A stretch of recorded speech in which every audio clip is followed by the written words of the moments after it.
Il Modica ricomincia da 3-0 alla Rosmarino, terza vittoria consecutiva, 3 punti che permettono ai rossoblù di chiudere l'anno accorciando le distanze dal Milazzo bloccato in casa dalla Ionica. Novembre è passato non solo sul calendario. Adesso l'attenzione va ai rumors di mercato con i tifosi del Modica che si aspettano qualche regalo particolarmente prezioso sotto il loro albero. Nei prossimi giorni, complice la sosta, sarà questo l'argomento preferito nei salotti virtuali frequentati dagli appassionati.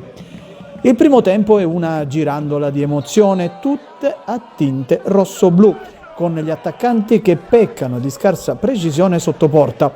Lo show delle occasioni sprecate arriva già al minuto 8. Arken prende il tempo a Ghirardi, trova al centro Cappello che sbaglia clamorosamente l'impatto con la sfera, palla ancora viva per Vitelli che non riesce a fare di meglio e manda fuori.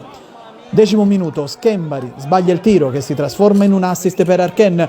Il tiro del francese è una telefonata, troppo debole, facile la presa per il giovanissimo Lussetti. Minuto 27, sempre dalla sinistra arrivano i pericoli. Vitelli lancia in profondità Cappello, palla bassa ma sul secondo palo Arken è in ritardo con l'appuntamento con la sfera. Al 37° traversone di Cacciola, ma Lussetti anticipa Arken. Nella ripresa dentro Montanaro per Vitelli nel Modica. La partita cambia al 5° minuto. Arken viene travolto da Lussetti in uscita, nessun dubbio per l'arbitro che concede il penalty.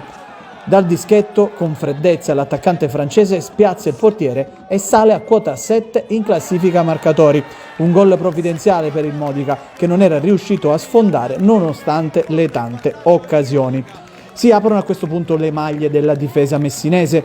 Al 14° duello fisicamente impari tra Pesetti e Arken. Il francese serve al centro Montanaro che si può trovare puntuale realizzando il 2-0.